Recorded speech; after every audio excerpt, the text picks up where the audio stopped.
words of Julie Andrews, let's start at the very beginning. It's a very good place to start. But on this particular film, I'm actually going to start at the end. At least I'm going to start telling you about this trip at the end. For the last 6 days, I've been on the most fantastic bikepacking trip. I've camped in a variety of places. I've been lucky enough to find campsites a couple of times. I've camped in the woods. I have camped by the side of a lock. Oh, what else have I done? I have met loads of fantastic people, but I'm going to get onto that a bit more in a minute. So yeah, the trail has been tough. The feet have been suffering, as have the shoes. But right now, I'm in the, must be the strangest campsite I've ever found, actually. It really is quite incredible. Let me just turn you around for a second. There you go. Now, there's the dining quarters. There's the living accommodation. It's got a fire pit. It's got a barbecue. There's my tent over there. It is fair to say I've made myself at home. A couple of little bit of luxury furnishings around the outside. In fact, this place has got everything except customers. I'm the only one here. Now, sometimes I like to be left alone. Other times it's good to chat to people. Let me turn you around again. Yeah, like I say, sometimes it's nice to be just left alone. Other times it's nice to meet people to chat to. And on this particular trip, I've met so many fantastic people. I really have. Now, this was filmed in the last couple of days of May 2021 and into June 2021. So we've just come off of the whole, or just slowly getting out the whole lockdown thing. People are now allowed out to play. So that could explain why everybody seems to be in such a good mood. Everybody I've met has just been so happy, so helpful. It's been absolutely incredible. I mean, this place here, for instance, I found quite by accident. It's not even on Google yet. It's a brand new campsite. It's actually a marina. You can't see any boats, unfortunately, but trust me, it's a marina on the Coventry Canal. And I was cycling by. I thought I was in the woods again tonight, which I didn't really fancy, but I'm making my way south because my girlfriend is going to come and rescue me tomorrow. So like I say, I thought I was in the woods again, but found this place. Couldn't get in the gate, at least not from the canal. So I looked up the website, phoned a woman, she came out and let me in. Like I say, I've met so many fantastic people on this trip, and I will go into slightly more detail about that in just a moment. Oh, by the way, I should mention, this is my bike, my trusty Steed, which I've owned since 1997. And I've done a grand total of 220 miles in 6 days. Now, I know that doesn't sound like a lot, but please bear in mind I've got at least 10 kilos on the back of that bike, and I am in fact 53 years old. Let me get in the sun. I'm 53 years old. I know I don't look it. You always say that. Just stop with the flattery. Now, my original plan for this trip was to cycle something called the Trans-Pennine Trail, which many of you will have heard of. It's a little over 200 miles long, about 206 miles, although estimates vary. And it starts in a place called Southport, just up from Liverpool, goes right the way across the country, sea to sea, ends in a place called Hornsey, which is near Hull on the east coast. So in order to get there, for me personally, because I live in Watford, which is in the south of the country, I have to take a train. Now, I'm not a big fan of trains at all. I just don't like them. I mean, I very rarely go on them. I'm not against trains. I obviously understand they serve a purpose. For me personally, I'm not a fan of trains. I try to avoid them. I'm a kind of motorway kind of guy. I tend to drive everywhere in my white van. Diesel polluting one, you know, the kind of ones I mean. So like I say, in order to get there, I had to take 2 trains. I couldn't get the train I wanted. The train I wanted left at 6 o'clock in the morning from Watford Junction. Perfect. I'd have been in Southport by 9:30. Unfortunately, they couldn't get my bike on a train, in the end we had to compromise, but I was allowed to go at just after 8 o'clock from Milton Keynes. So I had to get my lovely girlfriend to give me a lift up to Milton Keynes in her car, get on the train at Milton Keynes, take a train from Milton Keynes to Wigan, and take a train from Wigan to Southport. Like I say, I don't like trains. What I'm about to tell you, I swear to God, is a true story. Okay, I swear on my mother's life, my girlfriend's life, my daughter's life. I swear on the wheels of my bike, the one you saw just over there, that I've owned since 1997.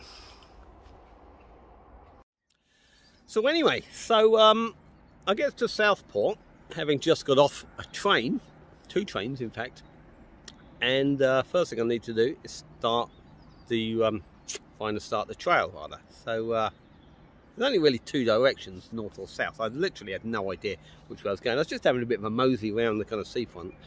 Couldn't see the start of any Trans-Pennine Trail. So I saw a guy riding a bike, so I thought, well, I'll ask him.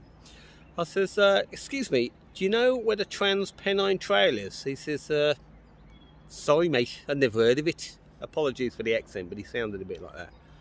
So I said, oh, okay. I says, yeah, I said, it's a Trans-Pennine Trail. I says, it goes right across the country. It's about 206 miles long. I said, it goes sort of towards Liverpool. So I said, so Liverpool is that way. I said, it's Liverpool south down. He said, yeah, he said, but there's no trail that goes across Liverpool, mate. I says, well, there is. I said, it's on Route 62, Susten's Route 62. There's definitely a trail, unless the whole thing's a complete conspiracy. He says, honestly, mate, there's no bike trail that goes across Liverpool. He says, look, if you're going to Liverpool, you're probably better off going by train. What you want to do, go down there about a quarter of a mile, turn left. I said, the station, I said, I know. I said, no. I said, I know where the station is. I said, I've just come here by train. 2 trains, in fact. So I don't want to get back on the train again. He said, but it's only 2 stops. He said, but you got to take 2 trains. He says, you don't want to be cycling across Liverpool. Liverpool's a bit, and they didn't quite finish his sentence. I think he meant Liverpool's a little bit dodgy, right? So I says, well, I said, I'm going to take this trail. So I said, I don't want to take a train. He said, so what's this trail? So I said, well, it's a Trans-Pennine Trail. I says, it goes south. It sort of does a bit of a loop, but goes right across the country, sea to sea. So I said, but it goes towards Liverpool, and then goes right across the country, and it goes to Hull, and then goes to the coast to a place called Hornsey. He says, well, you know what, mate? If you want to go to Hull, you're probably better off going by train. So I says, no. I said, I'm cycling. I said, I'm cycling across the country. You know, I said, I don't want to go. I said, I just got off a train. Bless him. I mean, he meant well, this guy. He was trying to be helpful.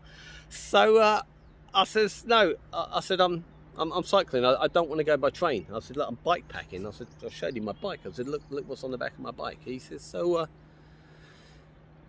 where are you planning on getting to today? So I says, well, I said, I want to do it in 4 days, roughly 50 miles a day. I said that my first stop is a town called Lymm in Greater Manchester. And he said, well, mate, if you want to go to Manchester, you're probably better off going by train. It's only 1 train. Manchester's only 20 miles from me. You go to the station down there. I said, now, if you're laughing at this point, or I'm, you know, I was struggling not to. I'm really struggling to hold it together. I said, look, mate, I don't want to go by train. He says, and for the last time, he says, but it's only 1 train to Manchester. I said, I'm thinking, I don't care if it's a flipping camel train. I'm cycling. So he says, oh, right, so, okay. So where are you planning on getting to today? Because you're doing it in 4 days. So I said, right, well, I'm planning on getting to a town called Lymm in Greater Manchester. He said, oh, right. He says, he says, now that's near Warrington, isn't it? I said, yes, finally, we're on the same page. And he says, bloody hell, mate, do you know how far that is? Just like that. So I was a bit taken aback. I said, well, as a matter of fact, I do, because I've done a bit of research. It's 50 miles. He says, I reckon it probably bloody is 50 miles and all. So I said, well, no, it is 50 miles. I've checked. At this point, you know, like shock horror on his face. He says, you can't ride bloody 50 miles in a day. He says, I couldn't ride 50 miles and I'm younger than you. So I said, yeah, well, thanks for pointing that out. So I said, I'm going to go now, I think. So he says, he then proceeded on insisting on giving me directions how to get across Liverpool. I think he'd figured out by this point where he thought the trail was. He said, so when you get to Liverpool city centre, he said, it can be a bit tricky. So I said, no, I know I'm not going to Liverpool city centre. Okay, and as I say, it skirts kind of round the outside. He said, oh yeah, but when you get to the city centre. So I stood there for another 2 minutes while he explained to me how to avoid the dodgy bits in Liverpool city centre, and then I finally got going. I mean, like I say, these trips, they are all about the people you meet. They really are mostly nice, mostly helpful, but my God, this guy, I mean, he meant well, bless him, he really did, and he was trying to be helpful, but he was what I call a fully paid up member of the Don't Get It Club. So I'm going to end this film by showing you another guy that I met, a busker. Met this guy busking underneath a canal bridge on the outskirts of Stoke. So I'm going to let him play us out with a tune that you may well know well. So I'll end this by saying thank you very much for watching Bushcraft Dads. Too many people have died. The answer, my friend, is blowing in the wind. The answer is blowing in the wind. The answer, my friend, is blowing in the wind. The answer is blowing in the wind. Woo! And the crowd went wild. Good man. Thank you.